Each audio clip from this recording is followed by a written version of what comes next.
Awesome. All right. Well, welcome everybody. Thank you for jumping on live, and for anybody else that will be watching later on. So yeah, hope you enjoy the call. Tonight I actually absolutely loved this chapter. I don't know how you all felt when you had to read through it.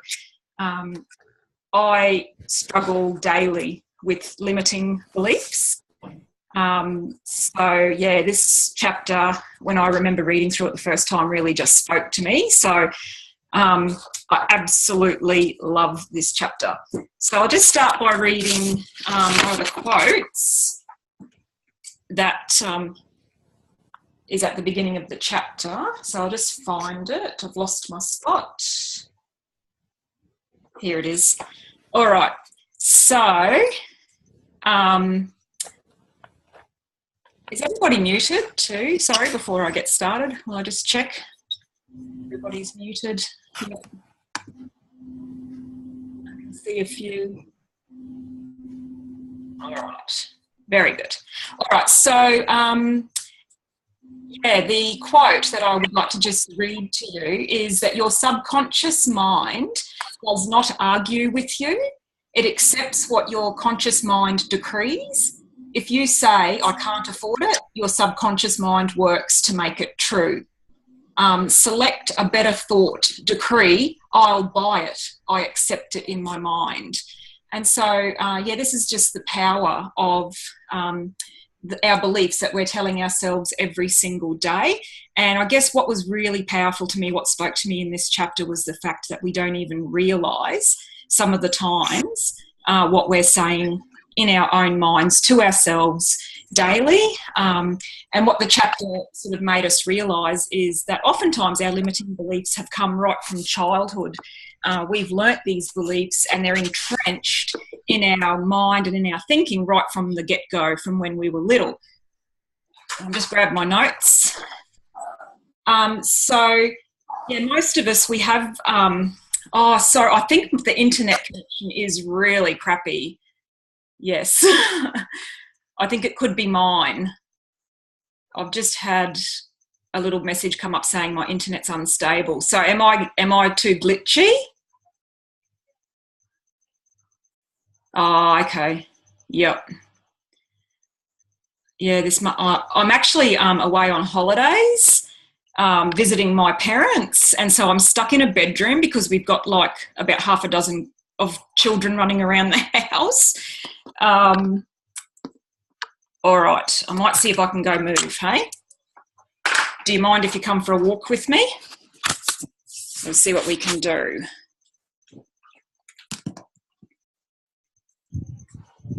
Sorry, everybody. Not ideal, okie dokie.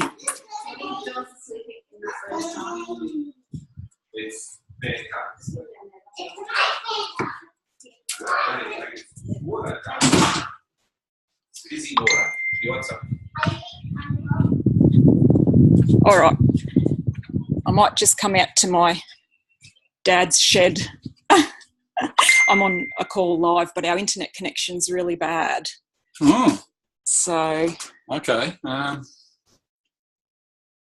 Is it better out here, guys? Is my connection any better out here? Okay. Hang on.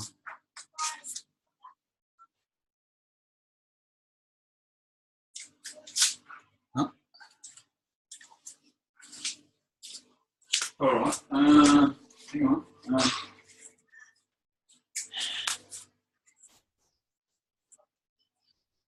Let's go again. I think I've muted everybody. So, okay, let's go. All right, so most of us have beliefs that are limiting our success. So they could be beliefs about our own capabilities, beliefs about what it takes to succeed. And more than likely, we have many of these thoughts going on in our mind without even realising that they're there. So according to this chapter, apparently one of the most common limiting beliefs is the notion that somehow we're actually not capable of accomplishing our goals. So right from when we're small, we're told, no, you can't do that. Or even even us as parents that are parents, we're probably guilty of saying to our children, oh, hey, let me do that for you. So, yeah, we get this sense of inability that's carried on into adulthood, and then it gets reinforced when we make mistakes. But this is where our limiting beliefs, we need to challenge those beliefs. So what if we decided to say to ourselves instead, I can do this, I am capable, others have been able to do this, so if I don't have the knowledge, there is someone who can teach me. And I think we would all agree that when we decide to do something like Arbonne, don't all our limiting beliefs just raise their ugly head. Like, you start doing something like this, which is so far out of our comfort zones for most of us, our mind will just go into overdrive and start making up all these crazy excuses as to why we can't do Arbonne. And that's because it's so far out of our comfort zone that our brain is going to say to us, hey, no, you can't do that. No, don't do it. It could be, dangerous. So this is why we're going to need to learn how to deal with our limiting beliefs as they come up. And they'll be different for each and every one of us, but we can still all put into practice the advice. The advice is the same, and we can successfully deal with these limiting beliefs no matter what they are. So the chapter talked about a 4-part process of any limiting belief, and the fact that we can actually turn that limiting belief into an empowering belief. And so the 4 steps, I'll just read them straight from the book. The 4 steps are identifying the limiting belief you want to change. And then you need to determine how that belief limits you. And then you need to decide how you want to act, be, feel. And then you need to create a turnaround statement that affirms or gives you permission to be, act, or feel in a new way. So, for example, I thought, well, let's think about some limiting beliefs that hold us back in our Arbonne business. Here's a classic one. So we could have a limiting belief that stops us from taking our actions daily, like our DMO, which will move our businesses forward. So maybe a problem we might have is that it's hard to ask for presentations or to book in business appointments. And I think we've all struggled with that, and we will continue probably to struggle with that. But what we need to do is, so what happens is we think, oh, I can't book in presentations. So that's our limiting belief. And then you start saying to yourself, oh, I don't think I have what it takes to have a successful business. And so then it stops you from taking that action because you think, oh, look, I don't think I'm very good at it anyway. But then we need to turn it around and we need to make it into an empowering statement. So we need to say to ourselves that I want to be confident in my abilities and I want to have fun with my business and show others how amazing this business is and share our beautiful products. Try to beat space. I want to have a full calendar and a business that is growing. And you can then say to yourself, I have got what it takes to have a successful business. I have so many tools available to me to be successful. I have an amazing network of supportive team members, all wanting to see me succeed. I feel so proud of myself for the progress that I am making, and I am so happy watching my business grow. So that's the 4-step process. So we've started off with the limiting belief that's like, I don't think I have what it takes. But then you can turn it around and think about all the positive reasons that you have got and the things that you love about your Arbonne business. So once we've created this turnaround statement, we'll actually need to implant it into our subconscious mind. And the book said we will need to repeat this new affirmation several times a day for at least 30 days before it will make any difference, because the book also talked about our neural pathways and how that our thinking and our thoughts, we create these neural pathways. So if we've had negative thoughts up to this point, we've got to use a new positive affirmation to create a new neural pathway. And that's the hardest part, don't you think? It's sticking to doing that for the 30 days. And Jack Canfield even says, have them around your house, have them everywhere so that you see them. So maybe have them in your bathroom or have them, where you're getting dressed in the morning, and just have them in, even on your phone would be a great idea. I've got my screensaver on my phone with all my affirmations, so that every time I look at my phone, I can actually see my affirmations on my screensaver. And so it reminds me every time I look at my phone to read through my affirmations. So yeah, the trouble is we get this, what Jack Canfield talks about is an endless self-talk loop. So as long as we keep complaining about our present circumstances, that's what our mind will focus on. So by continually talking, thinking, and writing about the way things are, you're continually reinforcing those same neural pathways. So to change this cycle, we must instead focus our thinking and our talking, our writing, on the reality that we do want to create. So, for example, Jack talks about how he wanted to create a $100,000 income. He wanted to earn $100,000 in 1 year. So what did he do to do that? He created an affirmation. He even went so far as to put a giant picture of a $100,000 bill on the ceiling above his bed, so that every morning when he woke up, that was the first thing he saw. And then his mind went into action to create thoughts that would help him, or create ideas on how he could create that $100,000 income. And so he says that daily his mind started working at different ways that he could earn that $100,000. And so by the end of that year of creating that new thought process, and also that visualization of having a $100,000 a year income, he had visualized that so well that at the end of the year he'd made $92,000. So that's pretty amazing. So he, even in the book, he says, yeah, I come up a bit short, but do I care?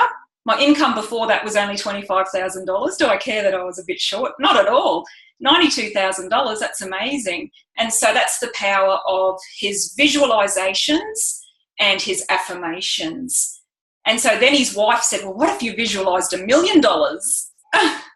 And so that's what he then went on to do. And in the book, he says that's what he's created ever since, is $1 million income every year, just purely from getting his mind to work at how he was going to create that income. So that's when the book actually told us to go back to chapter 10, and it teaches you how to create your visualizations that work along with your affirmations. And I think we heard a little bit about this at AAC too, where it's so important that you get your subconscious mind to start visualizing what you want from your Arbonne business. What will it look like when you are an MVP or an ENVP? What income will you have?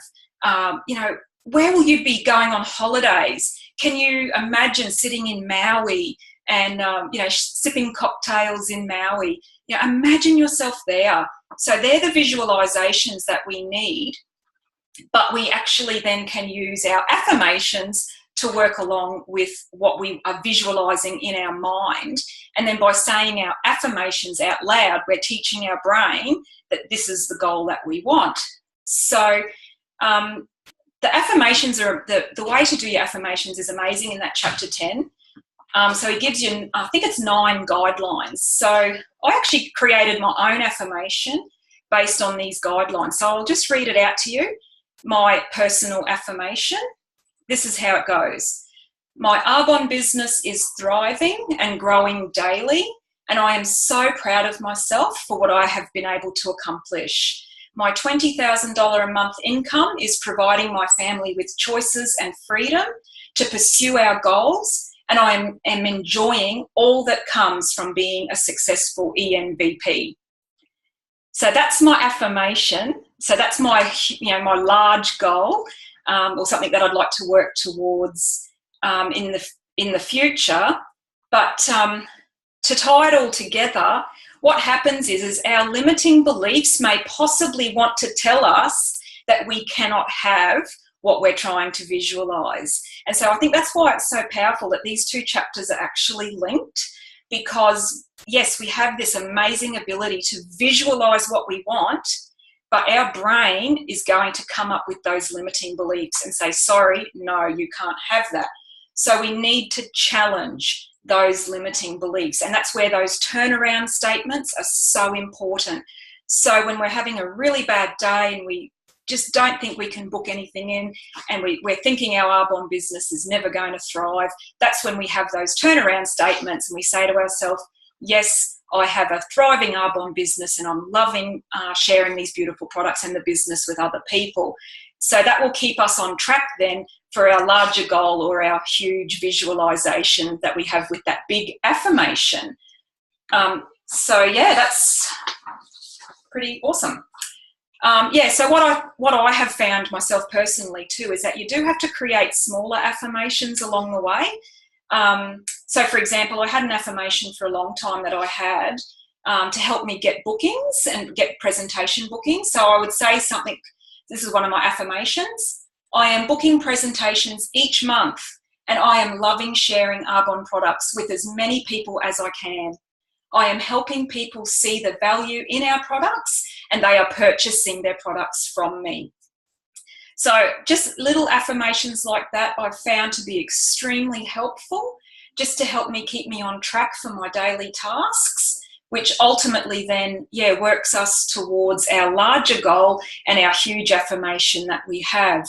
So, we can just work on our little goals first and have our small affirmations, things that are going to help us daily in our business, but ultimately to have that huge vision and picture of what we're imagining that we're creating with our massive affirmation, and we can join the two together. And then, obviously making sure that we're really conscious of what we're telling ourselves, our self-talk, and just, making sure that if we come up with a negative thought, we need to challenge it straight up and then do that turnaround statement.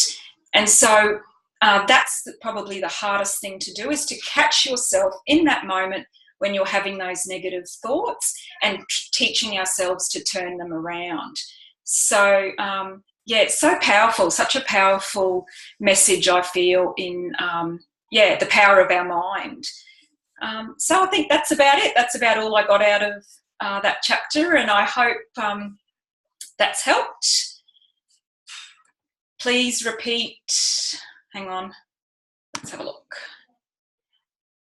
Please repeat that quote. Is that the quote from the beginning, from the very beginning? Yep, okay.